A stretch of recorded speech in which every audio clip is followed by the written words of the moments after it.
Nous nous levons pour la prière pendant que nous courbons nos têtes.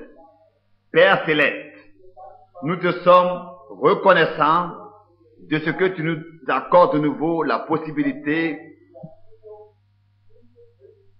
de prêcher cet évangile précieux de Jésus-Christ. Nous te remercions de ce qu'il est le même, hier, aujourd'hui et éternellement. Nous te remercions pour ces hommes qui, malgré le temps d'hiver, se sont réunis et ils attendent que quelque chose d'extraordinaire, de particulier, nous soit accordé de la part de Dieu. Nous venons avec cette espérance dans chaque réunion. Nous te remercions pour la réunion que nous avons eu lieu avant-hier et hier, et aussi pour cette réunion que nous avons aujourd'hui. Nous regardons à ce que tu vas nous donner ce soir. Nous savons, Père, que chacun qui peut remuer sa main peut ouvrir la Bible. Mais c'est toi seul qui peux vivifier la parole. Nous regardons à toi seul. Nos cœurs sont pleins de joie parce que nous savons que le temps est proche où de face à face nous te verrons. Toi que nous avons aimé de tout notre cœur. Seigneur, beaucoup sont convertis nouvellement. Et ce matin, à peu près 50 personnes ont été baptisées de la réunion de hier. Seigneur, nous te demandons que chaque semence élue puisse voir la lumière et entrer dans ton troupeau. Que tu puisses nous aveugler concernant en face des choses de ce monde, mais ouvrir nos yeux et nous ouvrir pour ce que tu fais dans le temps présent. Que nous ayons chacun individuellement une expérience avec toi, comme celle de la montagne de transfiguration, pour que tous nous voyons une seule personne, Jésus-Christ seul. Et nous te remercions pour ta grâce et la confirmation de ton évangile. Now, tonight, I want to call your attention to a portion of God's Word found. Aujourd'hui, je voudrais attirer votre attention sur la parole de Dieu dans le texte que nous allons lire dans Luc 4, verset 21. Ici, c'est Jésus qui parle et qui dit: aujourd'hui, cette parole de l'Écriture que vous venez d'entendre est accomplie devant vos yeux. Ici, nous voulons tirer le contexte et voir comment est-ce que la parole de Dieu est dynamique. Oui, nous tous, nous pouvons avoir la partie et développer la partie mécanique, mais la partie mécanique a besoin de la partie dynamique pour que la partie mécanique puisse fonctionner comme c'est avec une voiture ou bien avec une machine.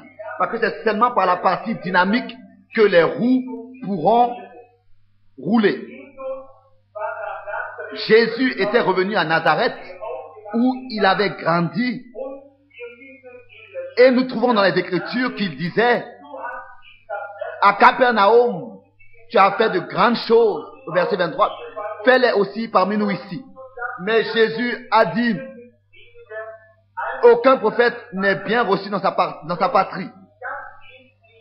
Ça, c'est l'endroit dans lequel vous avez grandi. Vous voyez, Jésus était né sans un père terrestre. Et les hommes pensaient que Marie, dans la réalité, était enceinte de Joseph avant leur mariage. Nous savons que ce n'est pas le cas. Nous savons qui est Jésus. Mais mes pensées que j'ai ici dans ce contexte de ces choses me rappellent à ce qui s'est passé à Phoenix, en Arizona, alors que là-bas, devant l'Union internationale des hommes d'affaires chrétiens, j'avais eu à parler. Là-bas, ce jour, il y avait eu un évêque catholique en tant qu'un visiteur dans les réunions et il venait du droit catholique et l'évêque John Lay, il est en fait l'archevêque de la métropole de l'Amérique. de l'Amérique et je lisais sa carte de visite et il était là-bas en visite parmi les hommes d'affaires chrétiens et je le voyais déjà le jour auparavant. C'était samedi soir ou bien alors déjà samedi matin. Pendant que je parlais, il m'a très observé. Et je pensais que peut-être qu'il n'est pas d'accord avec tout ce que j'enseigne. Mais je ne savais pas exactement dans quelle position il était. Et la dernière fois alors que je parlais, je voulais parler du sujet sur la douleur de l'enfantement, comme c'est écrit dans la parole de Dieu. Comment est-ce qu'une femme qui est en douleur de l'enfantement, c'est ainsi que je pensais que je devrais parler de ce sujet, parce que le monde entier est dans une certaine douleur d'enfantement, parce que les choses anciennes doivent être dépouillées pour que la nouvelle chose soit visible à l'extérieur. Comme cette douleur d'enfantement qui a frappé le monde lors de la guerre mondiale. Ce sont des douleurs qui ont apparu et le monde a été presque détruit. Et dans la deuxième guerre mondiale, c'était la même chose. Les douleurs de l'enfantement étaient encore plus graves et terribles. On a même développé et construit des bombes atomiques. S'il y a encore une guerre qui arrive, alors le monde entier sera détruit et libéré et une nouvelle terre viendra, comme la Bible dit. Vous voyez, sous le message de chaque prophète, le peuple d'Israël a reçu une certaine douleur d'enfantement, parce que les théologiens avaient tout établi selon leur façon de voir. Mais quand un prophète arrivait dans un âge avec le ainsi dit le Seigneur, alors quelque chose de particulier était actionné. Autrefois, Jésus-Christ fut né et de nouveau, l'Église est dans les douleurs de l'enfantement pour que le Fils de Dieu naisse et soit manifesté. Toutes les dénominations doivent laisser sortir ceux qui appartiennent au corps du Christ et à l'épouse. Et le message de Dieu prendra toujours soin à ce que des douleurs d'enfantement viennent sur l'Église. Et pour que l'épouse soit cristallisée et sorte de l'Église, appelée à sortir. Je remercie cet homme. C'est vrai qu'il n'était sûrement pas d'accord avec tout ce que j'enseignais. Mais ma femme venait de m'offrir en décembre une nouvelle Bible et ma vieille Bible avait à peu près 15 ans. Et quand je voulais lire, déjà certaines pages tombaient. Et alors j'ai pris avec moi, lors de cette réunion, cette nouvelle Bible que ma femme m'avait offerte. Et je voulais lire dans l'évangile de Jean ce verset. Je voulais chercher ce verset dans le chapitre 16. Et je ne trouvais pas le verset. Et je pensais, mais ça c'est quand même étrange. Je cherchais le chapitre de Jean 16 et je ne le trouvais pas. Il y avait le frère Jack Moore de Louisiana. Il est mon bon ami et je lui demandais, mais est-ce que ce texte n'est pas dans Jean 16? Et alors, cet évêque catholique s'est levé, qui était assis avec plusieurs frères sur la plateforme dans le ministère, et il s'est levé et il m'a donné sa Bible. Et il m'a dit, fils, ne sois pas découragé. Dieu est en train de faire quelque chose de merveilleux. Et il m'a dit, lis le texte que tu veux lire de ma Bible. Alors, j'ai lu le texte dans sa Bible et j'ai commencé à prêcher. Après que j'ai fini avec la prédication, il m'a dit, ou alors, l'Église doit sortir de cette confusion dans laquelle elle est, ou alors nous devons sortir de l'Église. Et ce soir-là, alors que je repartais à la maison, ma femme m'a dit, oh Billy, jamais de toute ma vie, j'ai été si nerveuse. alors que je te voyais là-bas devant tout le monde chercher un verset biblique que tu ne trouvais pas. Et elle m'a dit, mais tu n'étais pas nerveux. J'ai dit non, je n'étais pas nerveux. Et elle pensait, parce que elle m'a offert cette Bible, ça semblait que tous, donc c'est comme si c'était à cause d'elle que cela s'était passé. Vous voyez, c'était une nouvelle Bible. Et le 16e et le 17e chapitre de l'évangile de Jean, ces deux pages étaient tellement collées l'une de l'autre d'une manière que je ne pouvais pas les séparer. C'est peut-être vraiment que je lisais dans le chapitre 17 au lieu de lire dans le chapitre 16. Mais cela a eu lieu pour une certaine raison. Et comme d'une manière claire, ici vous pouvez entendre une fois, j'ai entendu la voix, il est allé à Nazareth et il est entré dans la synagogue comme cela était son habitude, et le sacrificateur lui a donné l'écriture et il a lu du rouleau qui lui avait été donné, et il a lu dans le prophète Ésaïe, et après qu'il ait lu, il renda le rouleau au sacrificateur et il s'est assis, et tous ceux qui se trouvaient dans la synagogue avaient le regard fixé sur lui et écoutaient les paroles de grâce qui sortaient de sa bouche. Et il a dit, aujourd'hui cette parole de l'écriture que vous avez entendue est accomplie devant vos yeux. Oh, comme la parole de Dieu est exacte. Si vous observez et considérez que dans Ésaïe 61, du verset 1 au verset 2, se trouve le texte duquel notre Seigneur a lu. L'Esprit, mais il s'est arrêté au milieu du deuxième verset. Avec ce texte où il est écrit, l'Esprit du Seigneur, l'Éternel est sur moi, car donc pour publier une année de grâce de l'Éternel.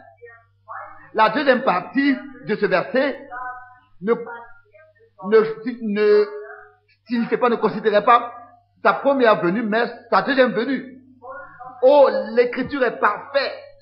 Et Jésus-Christ s'est arrêté exactement là, dans le texte qui s'accomplissait dans son temps, dans sa première venue, avec sa première venue. Parce que c'est seulement après, avec sa deuxième venue, que le jugement viendra sur la terre. S'il vous plaît, soyez attentifs.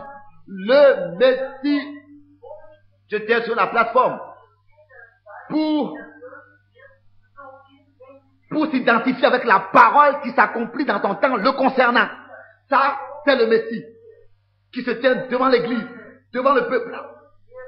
Et il dit, pour publier une année de grâce de l'Éternel. Nous tous, nous savons en tant que des gens qui lisent la Bible que l'année de grâce était l'année du jubilé dans l'Ancien Testament, où tous les esclaves et les captifs devaient être rendus libres et revenir dans leurs propriétés après qu'ils aient été pris dans la captivité. Ou bien alors en tant qu'esclaves, ils devaient servir leur maître. Ça n'avait pas d'importance. Si l'année du jubilé, l'année de grâce venait et que les trompettes retentissaient, alors chaque homme pouvait être libre. Mais si quelqu'un voulait demeurer esclave, alors il a été amené dans le temple, et à côté du temple, à côté des piliers du temple, son oreille a été percée, et alors il devait pendant toute sa vie servir en tant qu'esclave le maître.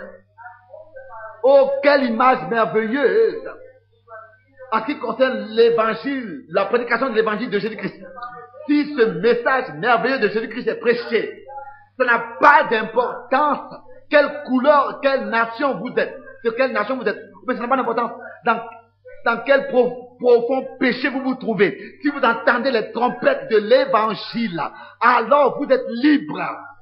Mais si vous tournez votre dos au message de l'évangile et vous n'acceptez pas de lui prêter l'oreille, alors vos oreilles seront percées.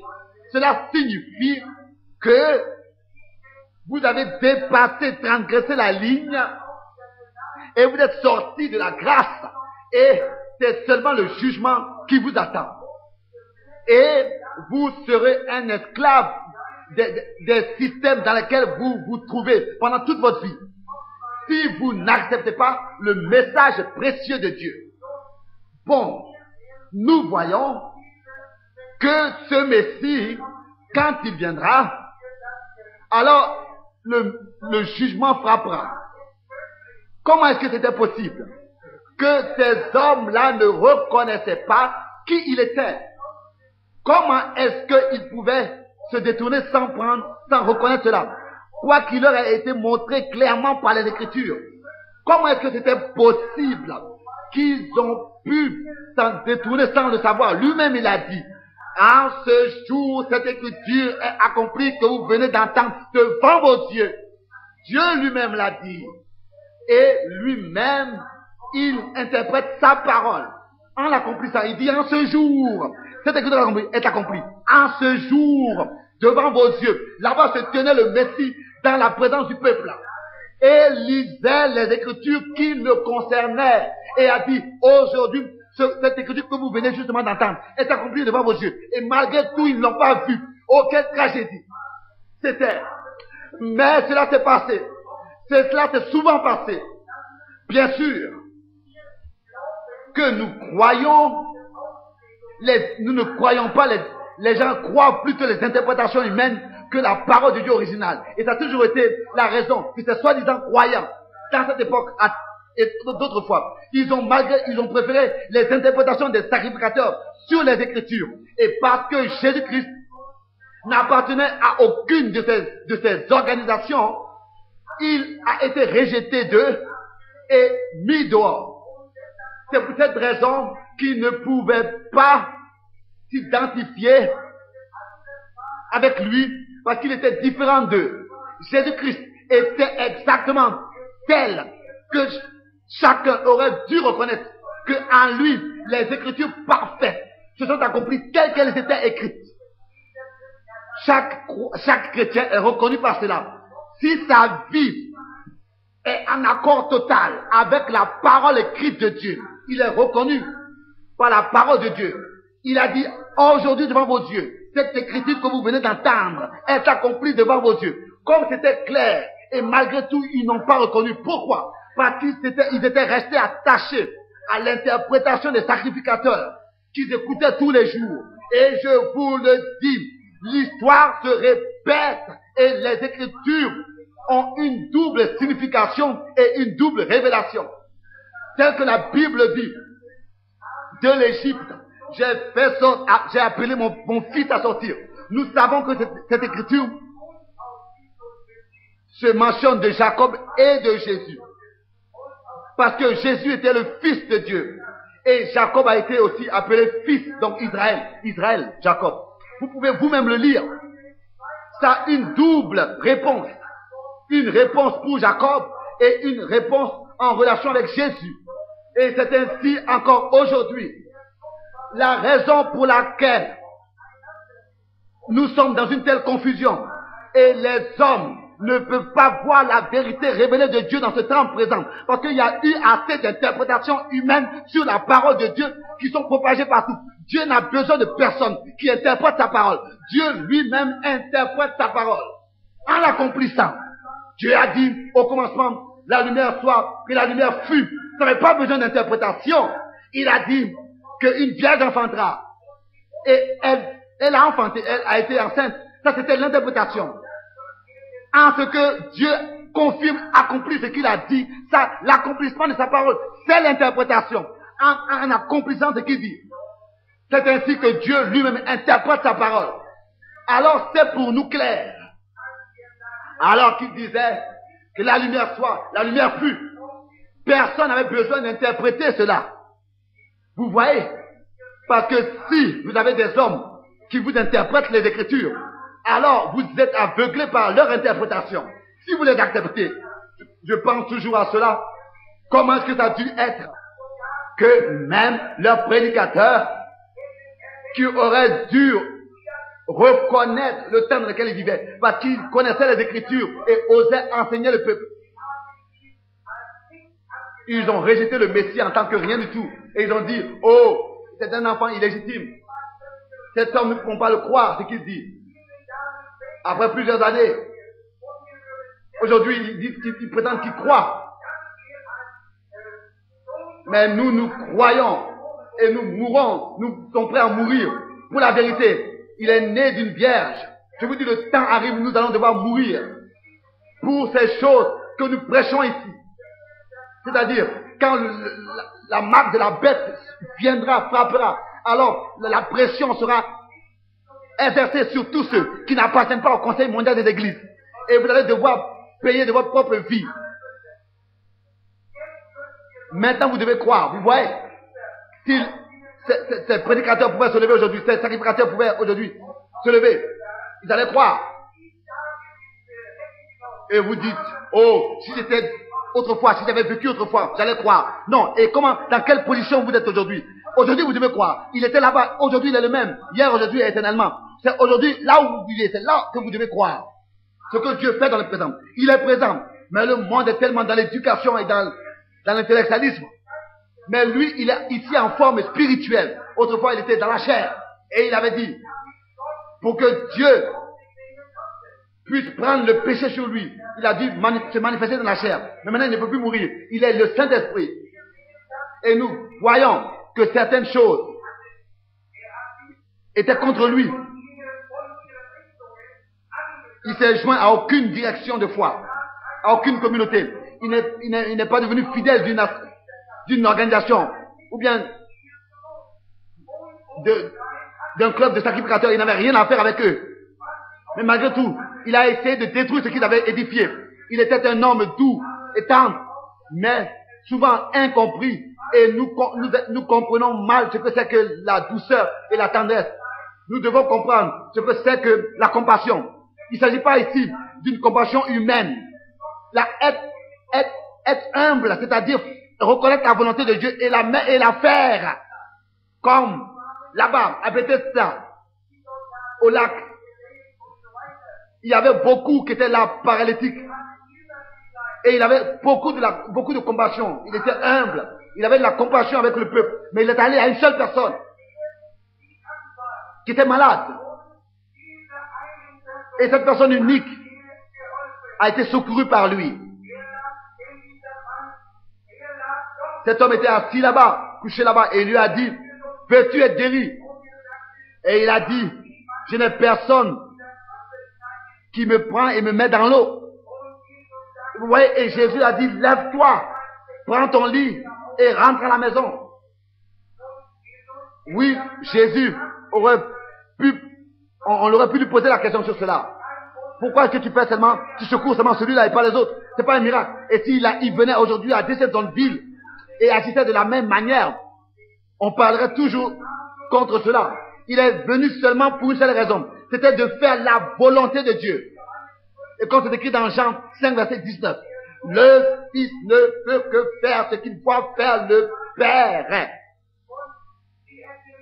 Et ils auraient dû savoir que cela est la confirmation de la prophétie de Moïse, qui avait dit, un prophète comme moi vous sera envoyé par l'Éternel, votre Dieu. Il était un prophète.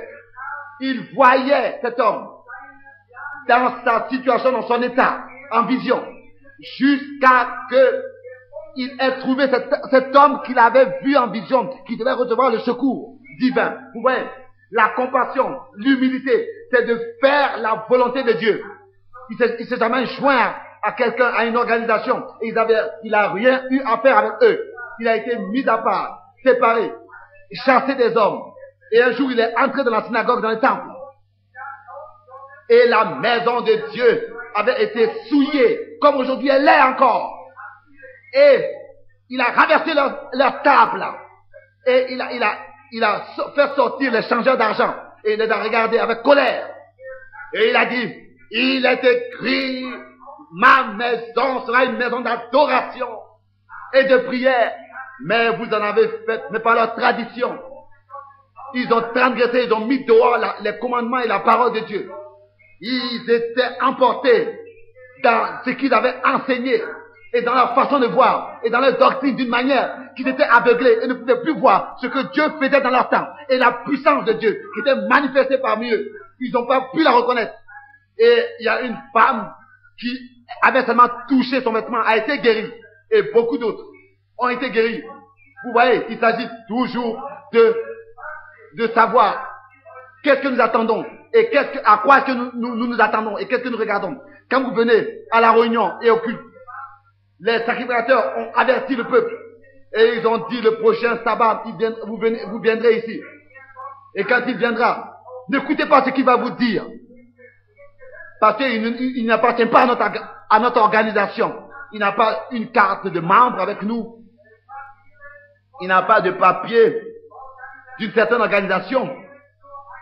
Il est seulement un homme qui est né dans une famille de charpentiers. Et c'est un enfant illégitime. Ils ont essayé de couvrir cela comme ça et de dire que cela n'est pas juste. Et ils ont dit quand le Messie viendra, il viendra du ciel et il se présentera devant le caïphe, etc. Non, il est venu tel que la parole de Dieu avait dit qu'il viendrait. Mais ces prédicateurs, soi-disant, et ces sacrificateurs ont enseigné au peuple des doctrines au lieu de prêcher la parole de Dieu originale. Et il était venu tel que la parole originale de Dieu l'avait dit qu'il allait venir. Et ils n'ont pas reconnu parce qu'ils ne prêchaient pas la parole originale de Dieu. Mais quand il est venu, il a dit, devant vos yeux, cette écriture est accomplie que vous venez d'entendre. Et malgré tout, ils n'ont pas reconnu. Vous voyez, Noé aurait dû aussi, de son temps, alors qu'il est entré dans l'arche, il aurait pu dire, aujourd'hui, cette écriture est accomplie. Moïse aussi aurait pu le dire, de son temps. En ce jour, aujourd'hui, cette écriture est accomplie. Mais c'était trop tard, parce que Noé avait prêché longtemps.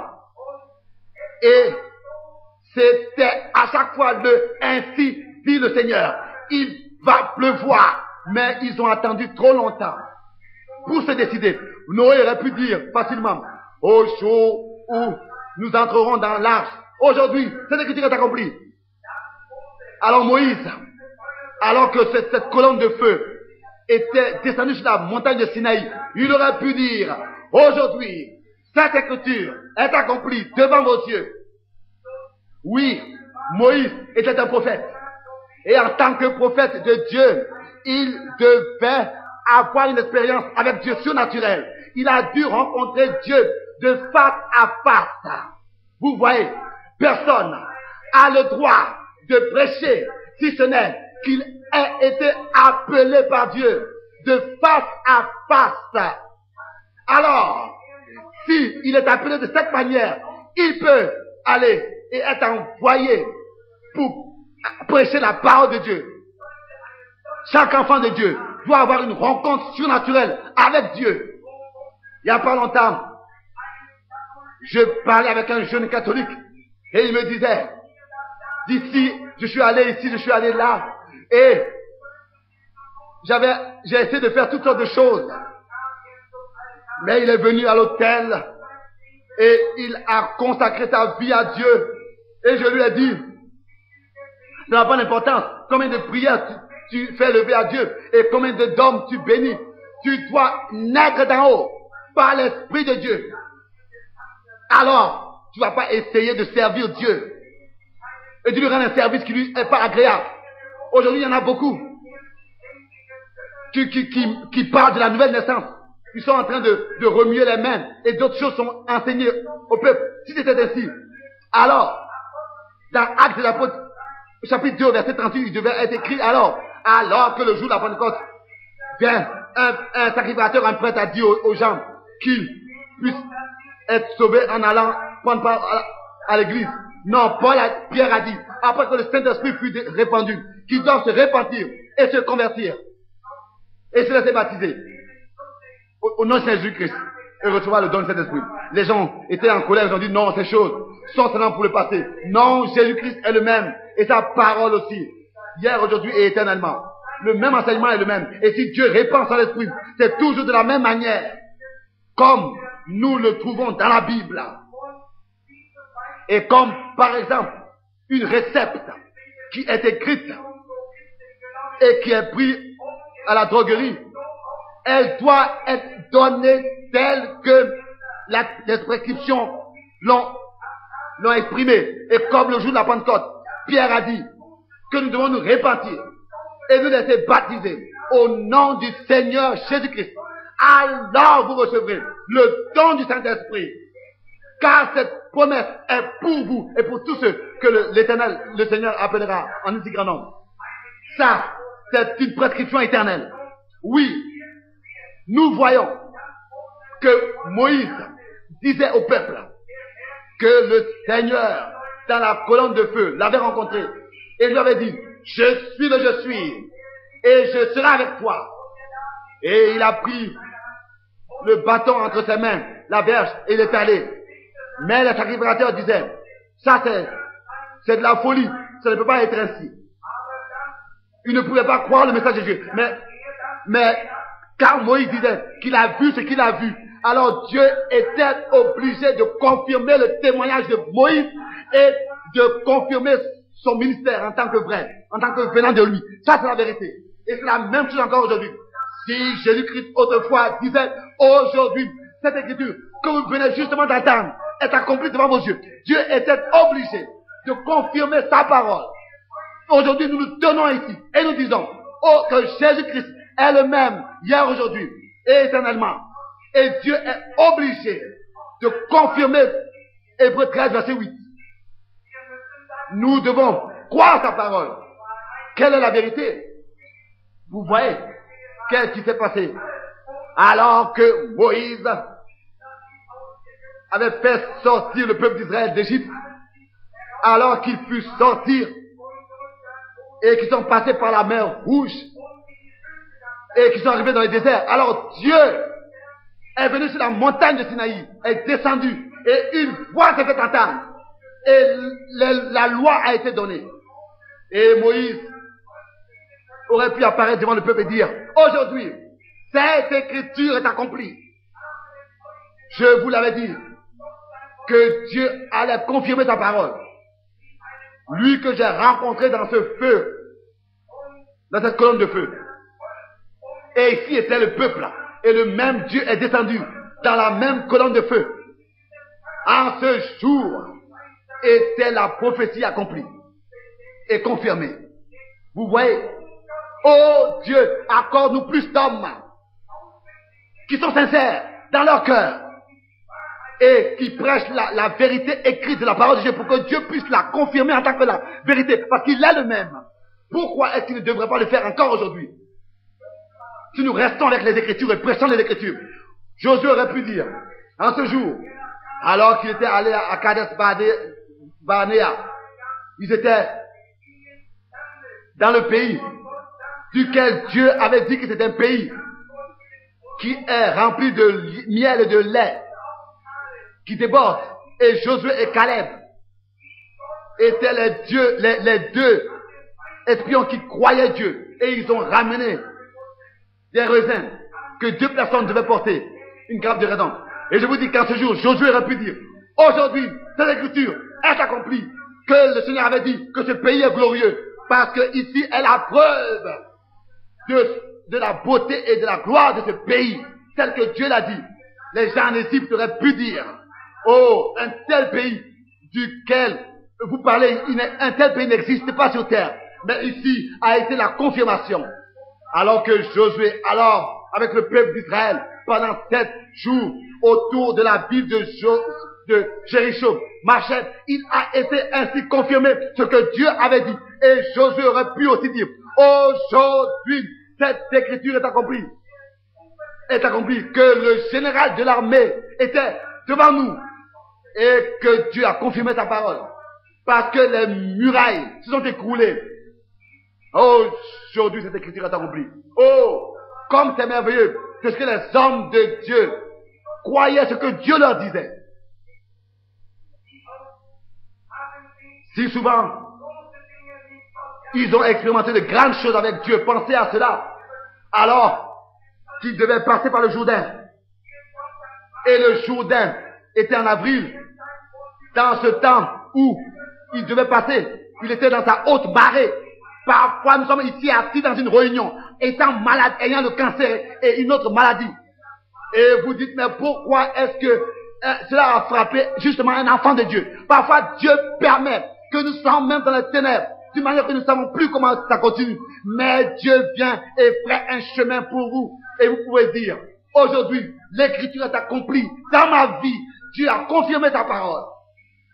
Vous voyez comment est-ce que les 3 personnes ont été jetées dans le feu du temps de Daniel. Ils voulaient seulement être obéissants à Dieu et à personne d'autre et le servir. Et ils ont dit, Dieu est capable de nous sauver de ce feu. Et cela s'est passé aussi. Ça, ils ont pu dire à la fin, oh, les Écritures sont accomplies. Tel qu'on a dit. Aussi Daniel dans la groupe au lion, il aurait pu dire la même chose. Que les Écritures sont accomplies. Et Jean aurait aussi pu dire la même chose. Que Ésaïe 40 est accompli. Alors que dans le désert, en tant que la voix qui crie dans le désert, il a élevé la voix. Et c'est ainsi qu'il y a beaucoup qui aussi me disaient, tu ne dois pas aller. Mais quand le Saint-Esprit est descendu, je devais aller. Et comme dernière fois nous l'avons expérimenté, combien ont été bénis.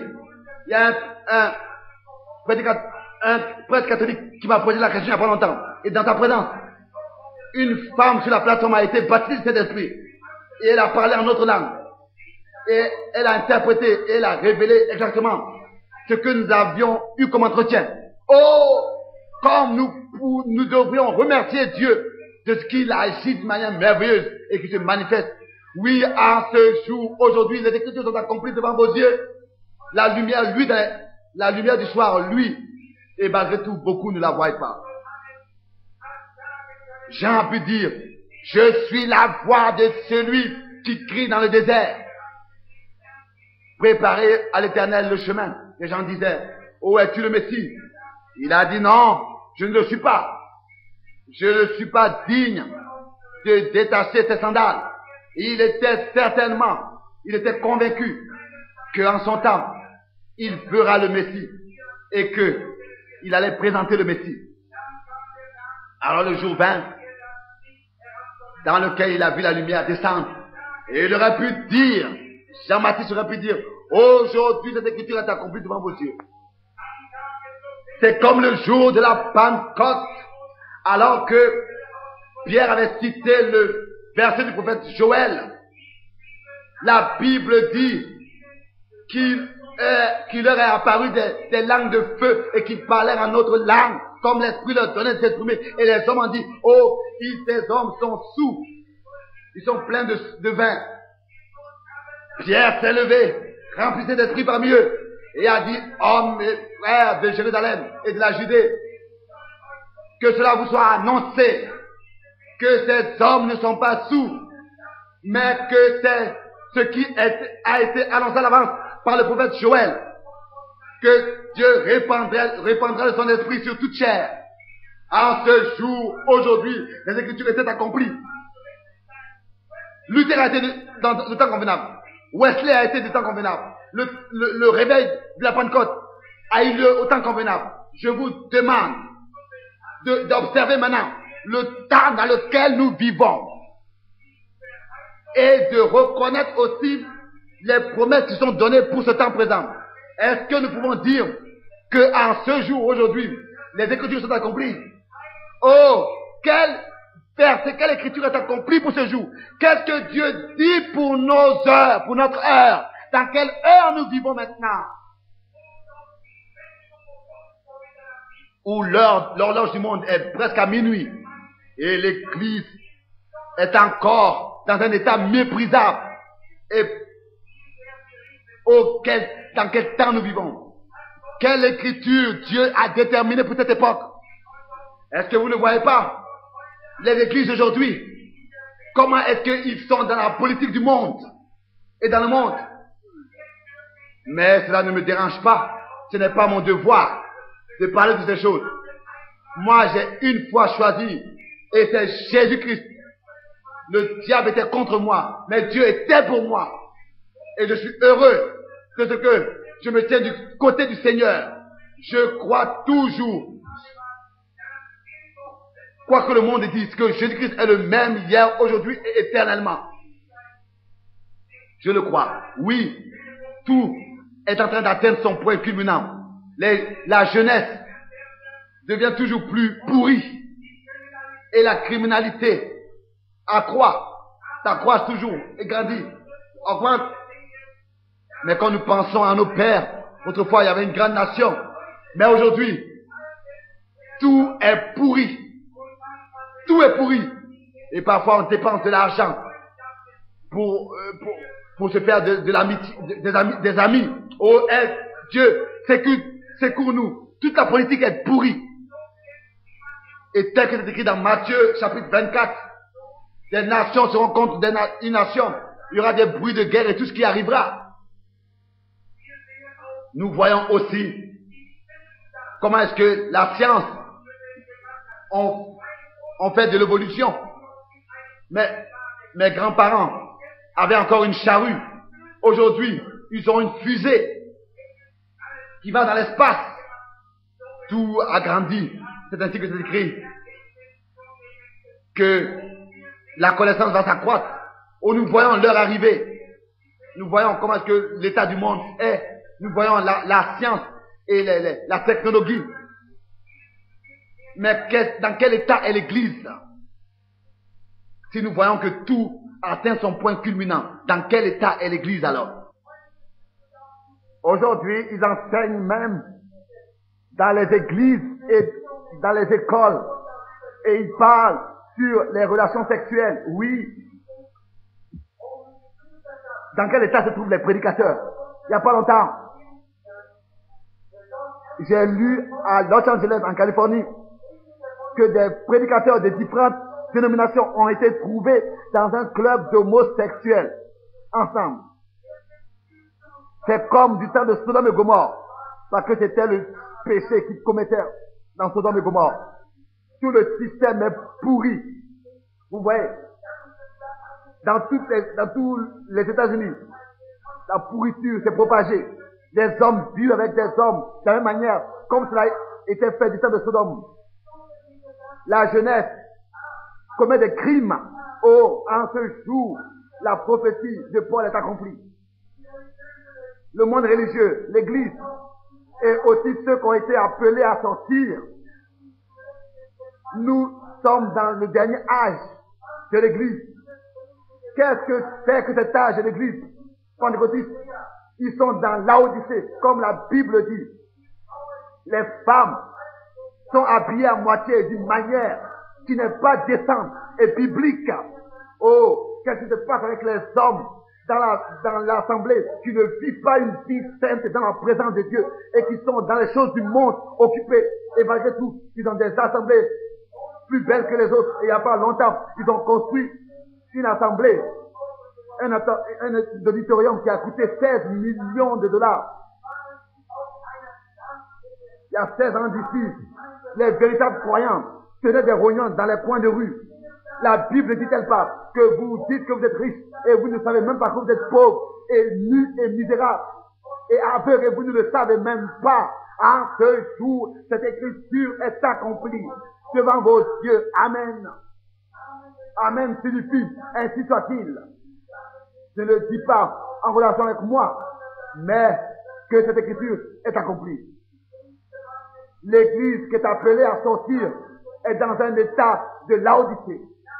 Bien sûr, ils ont bien sûr toujours la musique, hein, et la chose extérieure est encore là. Mais quand les réunions sont terminées, toute cette gloire est passée. Oh, si nous pouvions de nouveau avoir des enfants de Dieu véritables, qui vivent dans la sainteté, qui n'ont pas toujours besoin de musique dans l'église, mais par l'Esprit de Dieu, sont vivifiés. Aujourd'hui, bien sûr, tout est fondé sur le classique et ils disent que si quelqu'un parle en langue, il a le Saint-Esprit. Moi, j'ai vu combien de personnes parler en langue. Des hommes qui n'avaient pas le Saint-Esprit. Et si vous niez une seule parole de Dieu, vous n'avez pas le Saint-Esprit. Parce que le Saint-Esprit ne peut pas renier sa propre parole. Vous voyez, il n'y a pas longtemps, nous voyons que le peuple d'Israël avait été reçu aux États-Unis. Ils avaient leur propre nation et leur propre armée. Mais, comme Jésus disait, quand vous verrez que le figuier reçoit de la vie, alors remarquez que le temps est proche. Tout est accompli. des tremblements dans différents endroits, des tremblements de terre, dans différents endroits, des tourbillons et des tempêtes, des bruits de guerre. Oh, toute cette écriture est accomplie devant nos yeux. Nous voyons l'état du monde, les organisations, les dénominations. Nous voyons où est-ce qu'ils sont et où est-ce que les peuples se trouvent. Nous savons que dans notre temps, cette écriture est accomplie, mais c'est dans ce temps que la semence de Dieu devait apparaître, La semence de Dieu doit se manifester. Il y aura ce sera une semence surnaturelle, remplie du Saint-Esprit, cette semence royale, les fils et les filles de Dieu. C'est dans cette génération qui vont se manifester à la fin des temps. Ils vont apparaître, la manifestation des fils et des filles de Dieu. C'est ce temps dans lequel ils vont, et la parole s'accomplit. Comme dans Malachie 3 aussi. Dans Malachie chapitre 4, il est écrit qu'un prophète apparaîtra qui ramènera le cœur des enfants de Dieu à celui des pères dans la puissance d'Élie. Et je vous dis qu'il aura un message pour ramener le peuple de Dieu aux saintes écritures. Je vous pose la question, vous, hommes à Jeffersonville, vous qui étiez là, présents, alors qu'en juin 1933, alors que j'étais en train à peu près de baptiser 500 personnes, alors en tant que autrefois j'étais un jeune homme, quand cette lumière naturelle est descendue, là-bas, et même la presse l'a propagée, et cela a été propagé jusqu'au Canada. Vous voyez, docteur Libel ici et d'autres têtes aussi là-bas, et ont lu cet article, comment est-ce que cette lumière est descendue du ciel, comme une étoile elle est descendue, et la voix se fait attendre, telle que Jean-Baptiste a été envoyé comme prédicteur de ma première venue. C'est ainsi que tu seras envoyé avec un message qui sera le prédicteur du retour du Seigneur. En ce jour, cette écriture est accomplie devant vos yeux.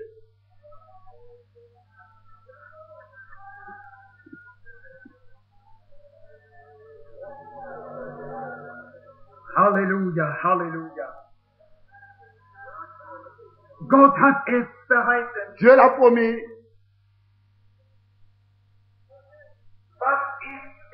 Qu'est-ce qui s'est passé? Cela est allé dans le monde entier dans ce temps.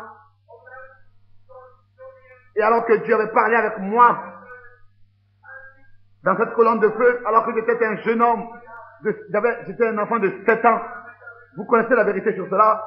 Il m'avait dit, ne fume jamais, ne bois jamais, et ne suis pas ton corps, parce que quand tu seras grand, tu auras une œuvre à accomplir pour toi. Je vous dis, devant Dieu, c'est la pure vérité. C'est la pure vérité. En ce jour, cette écriture est accomplie devant vos yeux. Vous voyez ce qu'il m'a dit sur le don du discernement, comment est-ce que les pensées, les secrets des cœurs seront révélés. En ce jour, cette écriture est accomplie. Toutes les promesses qui ont été données ont été confirmées et sont confirmées par le Dieu qui a donné les promesses. Vous voyez ici aussi cette image, cette photo avec la colonne de feu où Dr. John Lacy, le chef du FBI, comment est-ce que lui-même avec d'autres collaborateurs, ils ont dû dire que c'est l'unique photo surnaturelle dans le monde entier. Là-bas, cette photo est accrochée avec la colonne de feu, que c'est la même colonne de feu qui était avec Moïse et qui était avec le peuple d'Israël. Et là-bas, elle est accrochée en tant que preuve. À ce jour, cette écriture est accomplie. Regardez à cette vision que j'avais eu 3 ans auparavant. Et 5 ans auparavant, il avait été dit, quand la ville, ici devant ta maison, creusera pour placer des canalisations, alors lève-toi et va à Tucson. Et quand le jour fut accompli, fut arrivé, il m'avait dit cela 5 ans auparavant. Alors j'ai dit le prochain matin, à 10 heures du matin à ma femme, Et l'ange de l'Éternel est descendu ce jour-là. Et il m'a dit, pars à Jeffersonville, à Tucson, parce que de Tucson, du nord de Tucson, 7 anges vont descendre, et là-bas le Seigneur va te dire ce qui va s'accomplir. Et il y a ici à peu près 17 personnes dans ce bâtiment qui étaient présents alors que cela s'était passé. Après que les 7 sceaux furent ouverts et que tous les mystères de la Bible ont été accomplis, ont été révélés pour que Apocalypse 10, verset 7 soit confirmé, que le mystère de Dieu s'accomplisse. En ce jour, cette écriture est accomplie devant vos yeux. L'année dernière, je me tenais au même endroit, le frère Wood était là ce matin. Sa femme, il avait laissé malade à la maison. Et le Seigneur avait dit, prends une pierre, jette-la dans l'air, et quand elle tombera, dis, ainsi dit le Seigneur, le jugement vient sur la côte ouest, et qu'il verra la main de Dieu dans ces prochaines heures. Ensuite, à peu près 15 frères se sont ajoutés à nous. Et ce matin, alors que les 15 frères étaient présents, et le frère Wood et moi, un tourbillon de tempête a apparu de manière que même les pierres et les rochers des pierres des rochers ont été déchirés et des bouts d'arbres ont été détruits. Et il a été dit, le jugement vient sur la côte ouest. Et quelques jours plus tard, l'Alaska a été ébranlé. Vous voyez, la civilisation a apparu est partie avec le soleil. Ça a commencé à l'est et aller vers l'ouest. Maintenant, c'est à la fin de la côte de l'ouest. Si ça continuait, ça allait encore apparaître à l'est. Et le prophète a dit que ce sera un jour qui apparaîtra dans lequel il ne sera ni nuit ni jour. Vous irez au rognon, vous pourrez aller au rognon, mais vous ne verrez rien d'autre avec Dieu. Mais il dit qu'au temps du soir, la lumière apparaîtra. Cette écriture est accomplie maintenant, devant vos yeux. Le même soleil qui s'est levé à l'est, le même soleil qui va à l'ouest, qui s'est levé à l'est, se couche à l'ouest, et le même Fils de Dieu qui, en tant que Dieu, avait été manifesté dans la chair, est le même manifesté dans la chair lorsque le soleil se couche maintenant. Il est le même hier, aujourd'hui, éternellement. Le même Fils de Dieu manifesté dans la chair. Le même Dieu vivant. La lumière du soir a apparu. En ce jour, cette écriture est accomplie devant vos yeux. Vous voyez? Où sommes-nous? Dans quel état sommes-nous? Dans quel temps vivons-nous? Oh, toutes les visions qui m'ont été données se sont accomplies. Ici, il y a un frère appelé Jackson. Il vient à moi et me disait, j'ai eu un songe. J'ai vu que des frères étaient avec toi ensemble, allant sur une montagne. Et j'ai vu quelque chose comme une pyramide.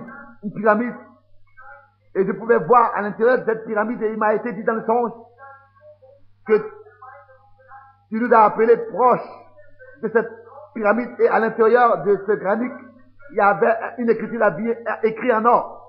Une écriture écrite en or. Et je lui ai dit dans le songe au frère, regarde ce qui est écrit ici. Et ensuite il a dit, j'ai été pris et j'ai été apporté à la côte de l'ouest. Et alors il a été manifesté de quelle manière Dieu allait conduire son église par la justification, par la sanctification et par le baptême de l'esprit. Et maintenant, par le baptême d'eau dans notre Seigneur Jésus-Christ. Et toutes ces choses qui ont été dites, il a été montré dans le songe de frère. Comment est-ce que Dieu conduit son église? Oh, comme ce matin, ces choses ont été manifestées. Et comme aussi auparavant, les 7 anges avaient apparu. Et la voix de l'Éternel avait répondu, repars à Jeffersonville, car le temps est arrivé pour que les 7 soient ouverts. Et que tous les mystères scellés qui avaient été cachés depuis la fondation du monde ont été révélés dans notre temps. Même les journaux ont écrit sur ces choses et ont dit une lumière mystique de Tucson, Arizona, a apparu. Et comme là-bas auparavant, un an avant, j'avais dit ces choses. Et comme cela est à voir sur cette photo. Et que c'est à 42 km en altitude. Plus de 42 km en altitude. Et le frère Nordman et Stockman et moi, nous voyons ces choses, nous avions vu ces choses. Nous nous tenions là-bas, nous avions vu ce nuage de le propre Dieu. C'était au ciel. Là-bas, il n'y avait pas d'humidité pour former un nuage. C'était les anges de l'Éternel. En ce jour, la promesse était accomplie. Cette écriture est accomplie. Les 7 anges ont apparu et les 7 sceaux, plus tard, ont été révélés, ont été ouverts. S'il vous plaît, Dieu se révèle. Observez cela. Nous voulons maintenant venir à parler de notre temps présent. Qu'est-ce que les Écritures disent sur le temps dans lequel nous vivons? Oui, je voudrais au moins lire, prendre quelques exemples avant de terminer. Jésus disait dans Luc, chapitre 17, verset 30, Jésus-Christ, la parole elle-même, Jésus-Christ, la parole elle-même, qui est devenue chair, dit quelle parole s'accomplira et quel sera le signe qui apparaîtra. Il a dit ici, il y aura de nation contre nation, mais il a dit aussi que tel que c'était du temps de Sodome et de Gomorrhe, c'est ainsi que ce sera quand le Fils de l'homme s'apparaîtra, se révélera. Alors que Jésus était sur cette terre, il avait 3 désignations de fils. Fils de Dieu, Fils de l'homme et Fils de David. Alors qu'il était sur terre, il n'avait jamais dit qu'il était Fils de Dieu. Mais il a toujours dit, comme le prophète, toujours, le prophète Ézéchiel avait été désigné en tant que prophète, en tant que Fils de l'homme. Et ça, c'était la raison pour laquelle, autrefois, le Seigneur ne disait pas, n'avait pas été nommé Fils de Dieu, mais la parole vint toujours au prophète. Et il était la parole dans toute sa plénitude accomplie. Il était le Dieu prophète. Parce que la plénitude de la divinité habitait en lui corporellement. Mais il était le Fils de l'homme. Maintenant, par ces 2000 années, nous le connaissons selon l'Esprit, c'est-à-dire en tant que Fils de Dieu. Dans le millénium, il sera le Fils de David. Voilà. À la fin de cet âge dans lequel nous vivons, Jésus a dit que cela s'accomplira comme cela s'était passé à Sodome et Gomorrhe. C'est que c'était autrefois. D'abord, du temps de Noé, il buvait et il mangeait et il se mariait et il fut marié. Mais ensuite, du temps de Sodome, c'était les païens auxquels il s'était révélé avant que le jugement ne frappe. C'est vrai, vous voyez. Et le monde païen a été brûlé. C'est la même chose encore aujourd'hui. De nouveau, ce sera du feu. Et Jésus avait lu ce que nous lisons sur Sodome. Nous devons avouer et admettre que la situation, l'état, aujourd'hui était telle qu'elle était du temps de Sodome et Gomorrhe. Dans le domaine naturel, aussi la situation de l'Église est telle qu'elle était dans l'âge de l'Église de Laodicée. La situation de l'Église en ce moment est telle que cela est écrit dans le dernier âge de l'Église, dans Laodicée. Et le monde est comme du temps de Sodome et Gomorrhe. Mais qu'est-ce qui se passe avec Abraham? Qu'est-ce qui s'était passé avec Abraham, qui était là-bas et attendait sur la montagne la promesse? Abraham attendait jour après jour que quelque chose de presque impossible s'accomplisse. Parce que Sarah était âgée en âge, et lui aussi il était âgé, mais malgré tout, ils attendaient que la promesse de Dieu s'accomplisse et qu'ils reçoivent le Fils. Nous aussi, nous attendons le Fils mâle. Et avant que le Fils vienne, il fut donné un signe à Abraham. Est-ce que maintenant, alors que nous sommes ici réunis en tant que la semence d'Abraham et que nous attendons que le Fils mâle naisse selon l'Apocalypse 12, soyez attentifs, un signe alors est donné aussi à l'Église. Luc, le Seigneur dit dans Luc 17, verset 30, qu'avant que cet âge aille à la fin, le Fils de l'homme va se révéler tel qu'il s'est révélé avant que Sodome et Gomorrhe soient détruits. Le Fils de l'homme. S'il vous plaît, nous voulons voir ce qui s'était passé. Vous voyez, tout est dans un état sodomique. Comme, il n'y a pas longtemps, ils ont montré un film sur la ville de Sodome et Gomorrhe. Avec cela, au moins, ils ont dit la vérité et ils l'ont apporté à la lumière. Parce que c'est seulement c'est une soi-disant religion que nous voyons partout. Il y avait là-bas un homme appelé Lot. C'était un neveu d'Abraham. Et Abraham et son groupe n'étaient même pas dans Sodome. Il avait un groupe d'hommes et il était assis sous les chérubins là-bas et personne ne voulait rien avoir à faire avec eux. Ils étaient mis à part et séparés. Mais Abraham s'attachait à la promesse. S'il vous plaît, soyez attentifs. Maintenant pour finir. Pendant qu'Abraham était assis avec son groupe séparé, 3 hommes sont venus à lui. 2 de ces hommes sont allés à Sodome pour amener à Lot et aux siens l'évangile. Mais il y en a d'eux qui est resté avec Abraham. Et cet unique qui est resté avec Abraham était Dieu lui-même. Et les autres, les 2 qui l'ont accompagné étaient des anges. À Sodome, ils n'avaient pas fait de miracle.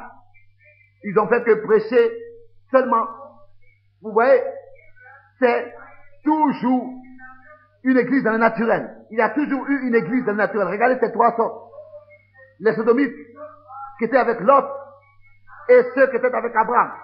Aujourd'hui, le monde est dans le même état comme autrefois. Je voudrais ici vous dire et vous poser une question. Abraham avait appelé cet homme qui avait parlé avec lui Elohim. Le mot hébraïque Elohim veut dire l'éternel tout-puissant Elohim. Dieu lui-même.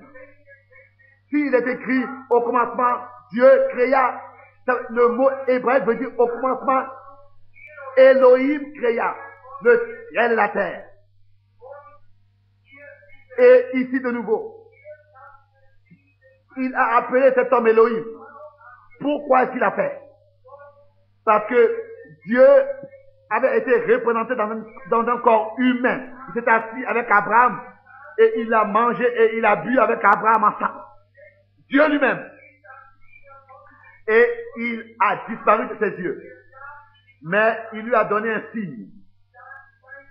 Le signe était que il avait tourné son dos à la tente. Auparavant, son nom était Abraham. Et aussi le nom de sa femme était Sarai. Abraham veut dire père des nations. Alors, écoutez s'il vous plaît, exactement, pour que vous puissiez comprendre le contexte des choses pour les heures dans lesquelles nous vivons aujourd'hui, desquelles Jésus-Christ a parlé dans Luc 17, verset 30. Qu'est-ce que la partie élue, les élus doivent voir maintenant? Il a dit à Abraham, où est Sarah ta femme? Et Abraham disait, elle est dans la tente derrière toi. Comment est-ce que il savait que son nom était Abraham et que le nom de sa femme était Sarah? Et Abraham, il a dit, où est ta femme Sarah? Elle est dans la tente. Et il a dit, moi, donc c'est un pronom personnel. Moi, je reviendrai vers toi à cette même époque et j'accomplirai la promesse. Et Sarah, ta femme, aura, et souvent qu'elle a entendu cela, quoi qu'elle était dans la tente, et elle a pensé en elle-même, moi, une vieille femme, est-ce que je devrais encore avoir des désirs avec mon mari? Et le Seigneur lui-même, là-bas, il était en train de boire et de manger avec Abraham, comme un homme le ferait. Et il a dit à Abraham, Dieu lui-même, il a révélé à Abraham ce qui va se passer. Il l'a regardé et il a dit, pourquoi est-ce que Sarah arrive? il pouvait révéler les pensées du cœur de Sarah qui était dans la table. Vous voyez, si cette semence royale d'Abraham ici est encore sur cette terre, quel signe alors ils recevront? Alors que Pierre était venu à lui, il a dit, tu es Simon. Et le nom de ton père est Jonas. Alors que Philippe avait fait venir Nathanaël, il a dit, viens voir celui que j'ai trouvé, Jésus de Nazareth. Et il a dit, est-ce que de Nazareth, quelque chose de bon peut venir? Et alors que Jésus vit Nathanaël venir à lui, il lui a dit, tu es un véritable Israélite dans lequel il n'y a pas de fausseté. Et il a dit, mais d'où est-ce que tu me connais? Il a dit, avant que Nathanaël t'a appelé, je t'ai vu sous le figuier. Et il a dit, Rabbin, tu es le Fils de Dieu. Tu es le Fils de Dieu, le roi d'Israël. Et à la femme au puits, il a dit, donne-moi à boire. Et la femme a dit, nous n'avons pas de communion, nous les Samaritains avec les Juifs. Il a dit à la femme, oh, si tu savais qui est celui qui parle avec toi, tu lui demanderas à boire. Et il a dit, va chercher ton mari. Et elle a dit, je n'ai pas de mari. Et il a dit, oui, tu as dit la vérité. Car tu as eu 5 maris, et celui que tu as n'est pas ton mari. Et la femme a dit, Seigneur, je reconnais, tu es un prophète. Quand le Messie viendra, il nous dira toutes ces choses. Mais qui es-tu? Et il a dit, je suis celui qui parle avec toi. Vous voyez? Elle a dit, venez et voyez, n'est-il pas le Messie, celui qui m'a dit tout sur moi? C'est ce signe que Jésus a donné aux Juifs et aux Samaritains, mais jamais aux païens, parce que nous n'étions pas encore autrefois aux possessions des promesses, mais maintenant nous avons la grâce de regarder à lui. Mais ceux qui ont vu ces choses, ils ont dit, oh, il a un Belzébuth, il fait de la télépathie, il lit les pensées. Il a dit autrefois, ce péché vous sera pardonné. Mais quand le Saint-Esprit viendra et refera la même chose, une seule parole contre cela ne sera jamais pardonnée. Jamais dans ce monde. Et encore dans le monde futur. Oui. Et cette semence royale d'Abraham,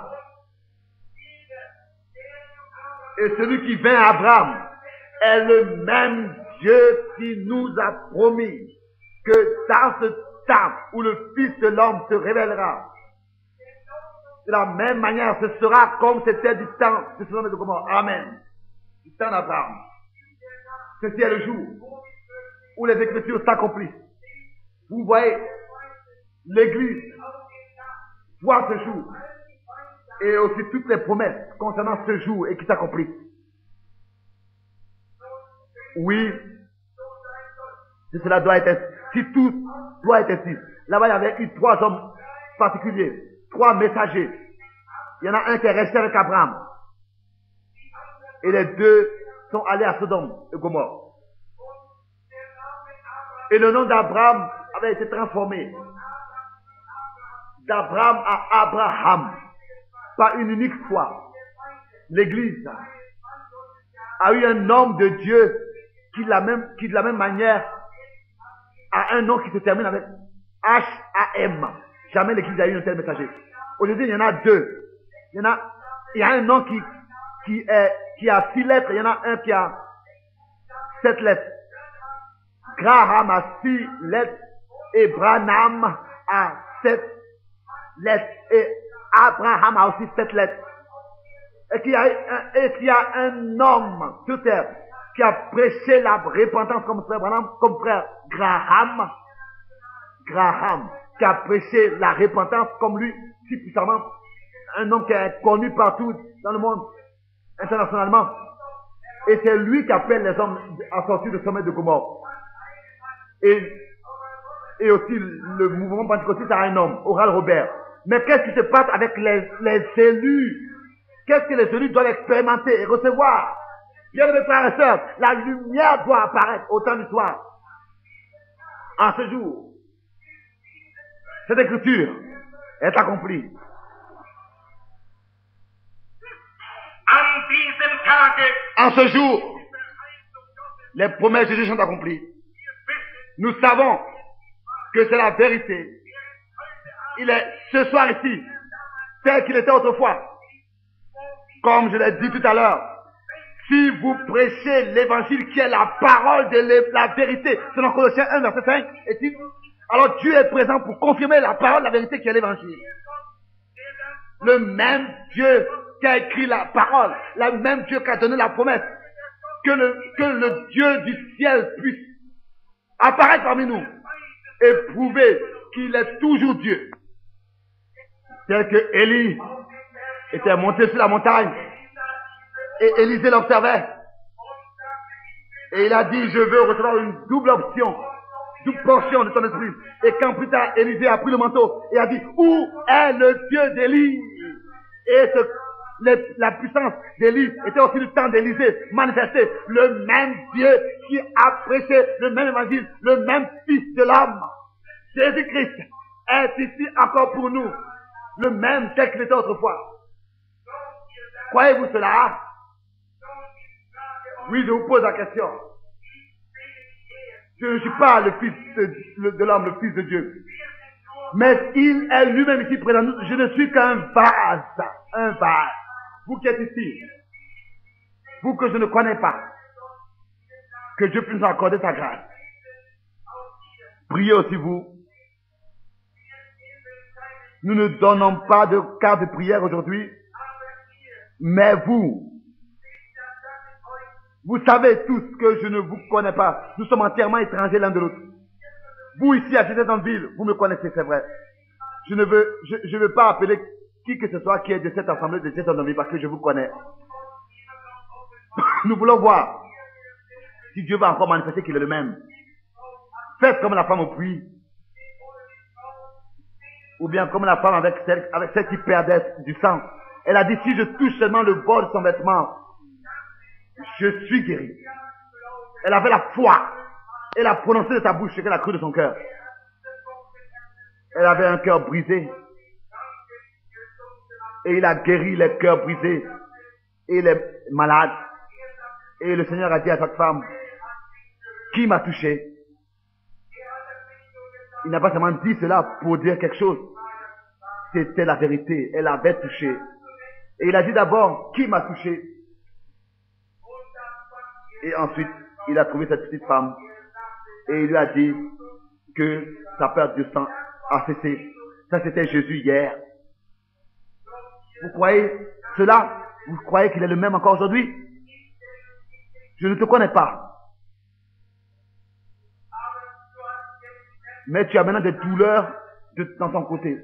Tu t'assis là-bas et tu pries. Je te suis étranger, lève-toi. Je ne te connais pas. Cet homme ici, à la fin,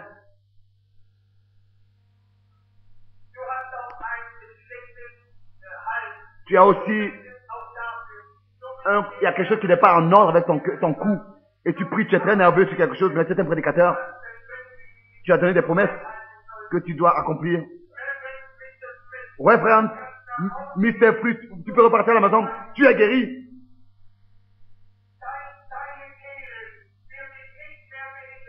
Tes problèmes de cou et de gorge vont plus te déranger. Qui est-ce qui l'a touché? Ici, il y a un homme là-bas qui est assis. Il souffre. Il a une tumeur dans son poumon gauche. Il n'est pas d'ici. Tu as travaillé dans une usine de charbon. C'est vrai? Lève la main. Si c'est vrai. La tumeur est dans ton poumon gauche et tu dois être opéré. Dans ton poumon gauche et tu dois être opéré. Tu n'es pas d'ici. Tu es à l'extérieur. Tu es de l'extérieur de cette ville. Tu es de Tessigna. Crois-tu que Dieu sait qui tu es? Mrs. Repars à la maison et sois guéri. Jésus-Christ t'a guéri. S'il vous plaît, posez la question au monsieur. Là-bas, je ne l'ai jamais vu de toute ma vie. À ce jour, cette écriture est accomplie. La femme qui est assise derrière, là-bas, derrière, comme Sarah, qui est assise derrière moi, comme Sarah dans la tente. Elle prie pour ta fille. S'il te plaît, lève-toi. La fille n'est pas ici. Elle est partie. Elle est en voyage. Mais ta fille est exactement à ce que avec la fille de cette femme qui était venue au Seigneur dans la Bible. Elle est possédée du diable. Tu viens du nord de la Caroline. Est-ce que c'est vrai? Femme, Michette, tu peux repartir à la maison. Si tu crois, alors tu retrouveras ta fille guérie à la maison. En ce jour, cette écriture est accomplie. Le signe de Sodome. Ici est la semence royale, surnaturelle de Dieu. Ici, c'est peut-être vraiment que ici les écritures s'accomplissent devant vos yeux. Croyez-vous cela? Recevez-le. Levez-vous tous et recevez votre guérison. Chacun individuellement de vous ici présents. Levez-vous tous. Levez-vous sur vos pieds, vous les paralytiques. Levez-vous. En ce jour, écoutez-vous, amis. Il a lu les écritures. Et il a redonné le rouleau au prêtre, au sacrificateur. Et les yeux du peuple étaient fixés sur lui. Et il a dit, en ce jour, aujourd'hui, cette écriture que vous venez d'entendre est accomplie. J'ai lu les écritures. Et je vous prouve que nous vivons à la fin des temps. Nous sommes la dernière génération. Jésus-Christ doit revenir. En ce jour, cette écriture est accomplie devant vos yeux. Ici à Tucson, vous en Arizona et à New York, vous qui m'entendez par les appareils dans tout le pays, aujourd'hui cette écriture est accomplie. Nous voulons être heureux et nous réjouir parce que le repas de noces est proche. Le repas de noces est proche car l'épouse s'est préparé. Vous qui l'aimez, venez à lui.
Revenez à la Bible, à la parole originale de Dieu.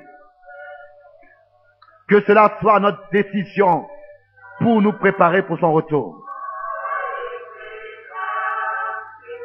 Sanctifiez le Seigneur dans votre cœur.